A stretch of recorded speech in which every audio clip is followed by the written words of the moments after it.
Hola chicos, ¿cómo están a todos? Les habla el doctor Marcelo Cortés. El día de hoy vamos a hablar acerca del cerebro y un hemisferio cerebral. Por lo tanto, aquí tenemos un cerebro entero en el cual podemos ver, ¿sí? Por tanto, las dos caras que tiene. La cara superolateral, que es netamente convexa, se amolda a los huesos del cráneo, y tenemos la cara inferior o basal, ¿no? Que esta se va a adaptar a la base de cráneo. Pero podemos ver en general al cerebro.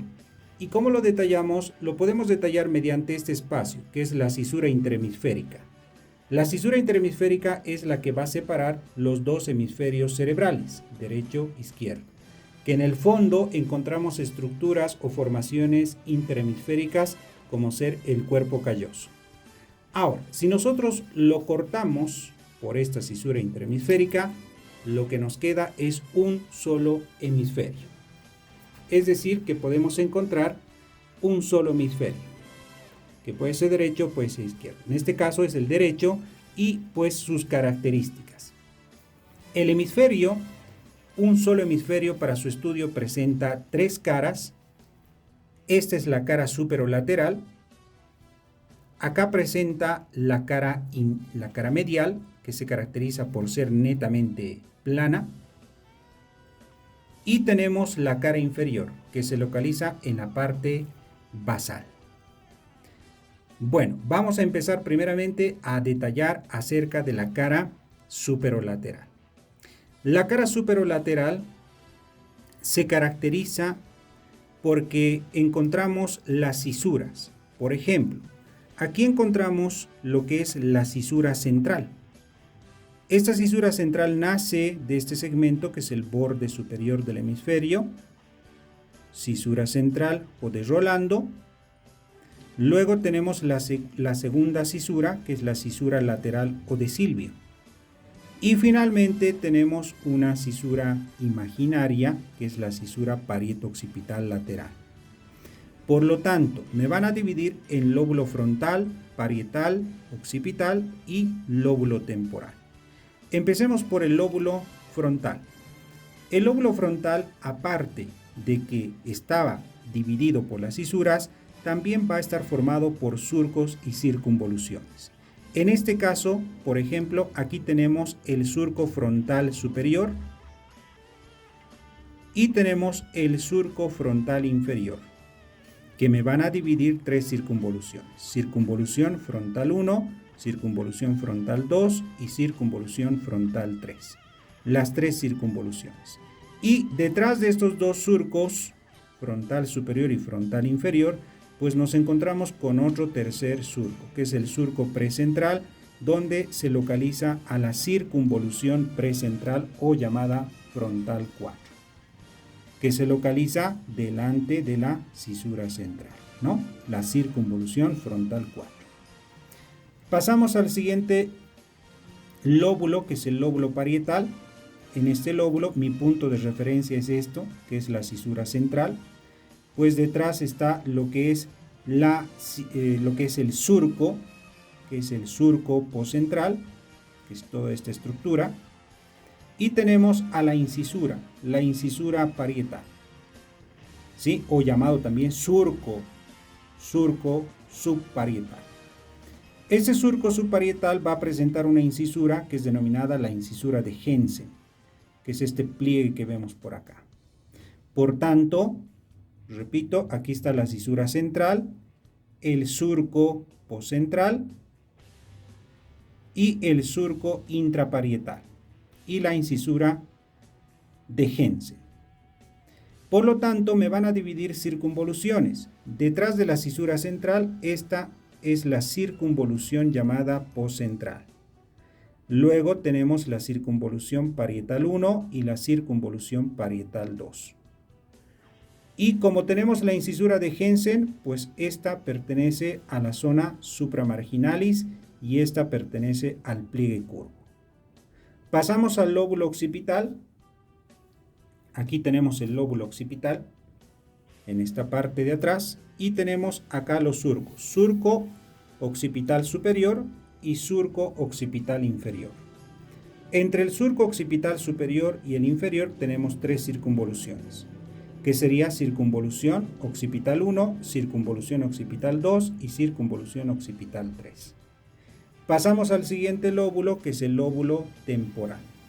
En este lóbulo temporal tenemos 2 surcos, surco temporal superior y el surco temporal inferior, que me van a dividir 3 circunvoluciones. Circunvolución temporal superior, circunvolución temporal media y circunvolución temporal inferior. La inferior es la que va a formar el gancho hacia la cuarta y quinta circunvolución, que se va a continuar hacia la cara inferior. Entonces, esto podemos denominar como la cara superolateral. Bueno, ahora vamos a continuar con la siguiente cara, que es la cara medial. Entonces, acá tenemos la cara medial, que se caracteriza por ser plana y también va a presentar lo que es cisuras. Por ejemplo, aquí tenemos lo que es la cisura del cíngulo, es esta parte, la cisura del cíngulo. Tenemos acá lo que es el surco supraorbitario y finalmente tenemos pues acá la incisura precentral y el surco incisura precentral y el surco subparietal. Y pues tenemos por acá también una cisura imaginaria, ¿sí? Que es un poquito notoria por la cara medial, que es la cisura parieto-occipital medial, que es esta de acá. Entonces, ya bien conocidas las 3 cisuras, la cisura del cíngulo, que es una de las principales, y lo que es esta cisura parieto-occipital, pues ahora vamos a mencionar lo que son sus circunvoluciones. Esta es la circunvolución frontal interna, esta es la circunvolución del cíngulo, y aquí tenemos pues lobulillos, ¿no? Que son más pequeños. Este es el lobulillo precuña o llamado también paracentral. Ese es el lobulillo cuadrilátero. Y tenemos al lobulillo cuña. Este lobulillo cuña principalmente va a estar formado por 2 cisuras, ¿no? La cisura parieto occipital medial y la cisura calcarina. Esta cisura calcarina y la cisura parieto occipital medial van a formar una prolongación como la letra Y, que luego va a descender y va a terminar en una elevación denominada el espolón de Morán. Este espolón de Morán que se localiza debajo del esplenio del cuerpo calloso. Ahora, ya habiendo bien conocido la cara medial, esta cara medial, pues vamos a poder encontrar, por ejemplo, algunas formaciones interhemisféricas, como ser, por ejemplo, el cuerpo calloso. Entonces aquí tenemos al cuerpo calloso, cuáles son sus partes. Aquí tenemos la rodilla del cuerpo calloso, este es el pico del cuerpo calloso. Aquí tenemos el tronco del cuerpo calloso y el esplenio o rodete del cuerpo calloso. Esta estructura plana y delgada es el septum lucidum. Aquí tenemos el fornix. Este es el pilar anterior del fornix. Y aquí nos encontramos pues con una de las estructuras importantes, que es el tálamo, ¿no? Esta estructura denominamos al tálamo. Este tálamo, como ustedes pueden ver, tiene características importantes, como podemos apreciar acá, es lo que se va a continuar con el mesencéfalo. Y este es el tálamo, ¿no? Así como pueden ver, este tálamo es aquel que presenta un extremo anterior, presenta un extremo posterior, presenta también caras, una cara medial y una cara lateral, ¿no? Que van a formar grupos nucleares, el grupo nuclear anterior, grupo nuclear medial y grupo nuclear lateral, y el grupo nuclear posterior donde están los cuerpos geniculados, ¿no? Lateral y medial. Bueno, este es el tálamo. Entre los 2 tálamos están unidos gracias a la comisura gris y que se relaciona con el tercer ventrículo. Entonces, como pueden ver, pues ahí lo tenemos a la parte del tálamo. Ya más debajo del tálamo nos encontramos con este espacio que pertenece al hipotálamo. Este es el hipotálamo, aquí nos encontramos con la lámina supraóptica y bueno, el tálamo, en este caso el tálamo, el hipotálamo, y este hipotálamo se va a conectar por el tallo pituitario con la glándula de la hipófisis. Debajo de esta estructura, que es el tálamo, ya nos encontramos con lo que es el tronco encefálico, con un corte sagital, en el cual vemos la parte medial del mesencéfalo, vemos al puente y la médula oblongada, que incluso se relaciona por detrás del puente y la médula oblongada, se relaciona con el cerebelo. Y en este cerebelo podemos encontrar su corteza cerebelosa, vemos la sustancia blanca y lo más importante, tenemos este espacio que es el cuarto ventrículo, ¿no? Que si recuerdan, la invasión del cuarto ventrículo al cerebelo lo denominamos fascicle, ¿no? Pero simplemente cuarto ventrículo. Entonces, esto es lo que podemos detallar en esta cara medial. Vámonos a la cara inferior para concluir. La cara inferior, como ustedes están viendo, también nosotros podemos verlo de esta forma. Ahí tenemos la cara inferior de un hemisferio cerebral o del cerebro, ¿no? Como lo tenemos acá. Y si aprovechamos, pues en detallar, vamos a ver que la cara inferior del hemisferio, esta cara inferior del hemisferio, ¿qué es lo que encontramos? Bueno, vamos a encontrar una de las estructuras importantes, que es el tracto olfatorio y el bulbo olfatorio. Luego, pues vamos a ir encontrando la separación, la cisura lateral, que va a separar la porción orbitaria del lóbulo frontal y la porción temporo-occipital, ¿no? Entonces, ahí es donde vamos a encontrar también algunos pequeños surcos, como en este caso. Aquí encontramos, si vemos, esta es la cara inferior, ahí se ve mucho más completa. Aquí tenemos, por ejemplo, también la parte del quiasma óptico. Aquí tenemos los dos nervios ópticos, el quiasma, el tuber cinereum, y ahí en medio está el tallo pituitario, ¿no?